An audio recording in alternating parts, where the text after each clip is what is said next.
Welcome to Curious.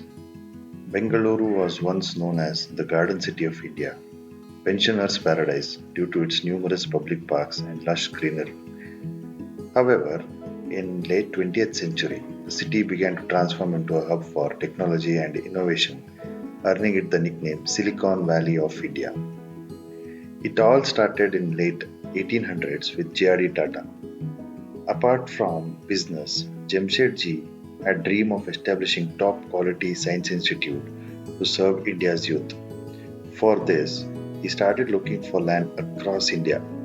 He chose Bengaluru mainly for two reasons. Geographically and climatically, it was situated at a very favorable location and there was no influence of any other institute or industry.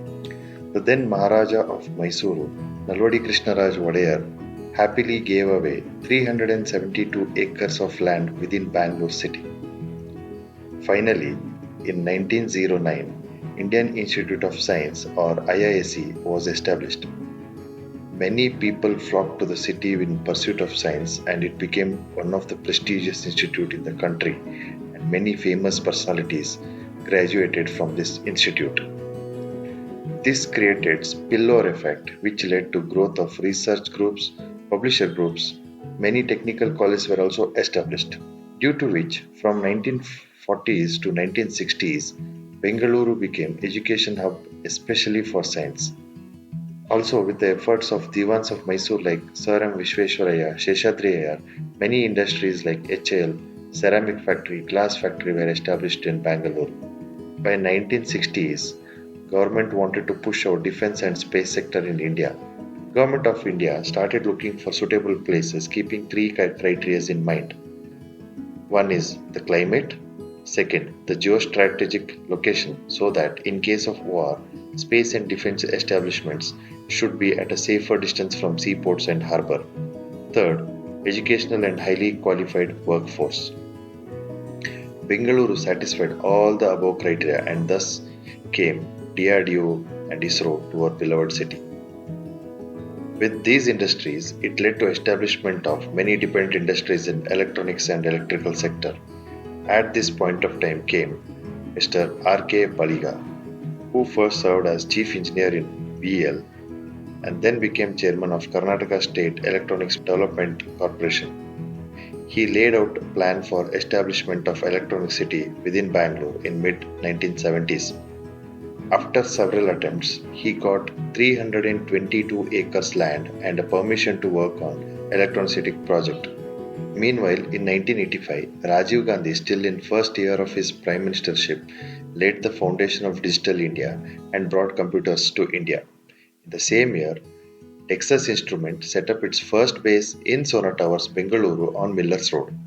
Approximately the size of half the football field, this building claimed to be India's first tech park and a technology revolution had arrived at this destination on a Bullock cart. Bengaluru started witnessing slow growth in IT sector. Companies such as Infosys, Wipro, who were much smaller at that time, had set up shop in Bengaluru. By end of the 1980s, city became choice for big names like GE. With LPG reforms of 1991 came the favorable policies and software technological park schemes. This cleared the way to bolster software as an export. The then S.M. Krishna led government identified IT potential in the growth of the state and created very favorable policies like tax holidays, SEZs, which gave nudge to budding IT companies. When it came to qualified human resource, Bengaluru already had large, educated, skilled, English speaking talent who were willing to work at relatively low wage. And this happened.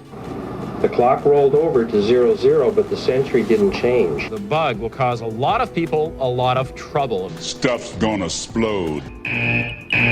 That's Homer Simpson's computer.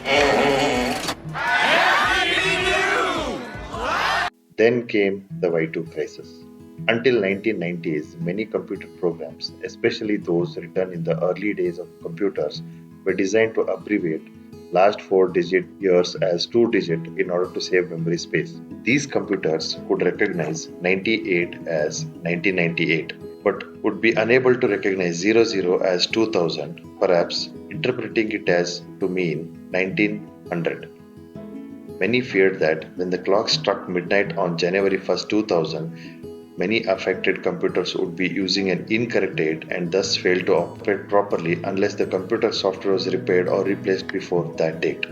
It was feared that such a misreading would lead to software and hardware failures in computers used in important areas of banking, utility systems, government records, and so on. It opened up unprecedented opportunity. The problem was severe with looming deadlines. World was looking for quick solution which required a vast pool of skilled resource who could work to build on a software enhancement at a very low cost. A lot of American and European companies outsourced their work to Bengaluru just to convert their code to 2000 instead of 1900. There were many small IT companies set up just to fix this Y2K problem. With millions of hours needed to rewrite billions of lines of code in hundreds of thousands of interdependent organizations, this is clearly one of the most complex management challenges in history. The success of Y2K issue gave Bengaluru the reputation of not just outsourcing hub but also for software development, programming, and consultation as well. With this came the new revolution to Bengaluru in the form of startups. It became home to young workforce who had ideas, keen on innovation, and had access to investors. This transformed the city landscape. Lakes became tech parks, parks became residential apartments, area beyond city limits became satellite towns and were bustling with developments. Pensioner paradise now has turned into Silicon Valley of India. With this, city was struggling to keep pace with the development. The exponential growth meant unprecedented pressure of infrastructure, water, power, waste disposal, land, and housing. Bengaluru now became the most congested city. So what's next for Bengaluru?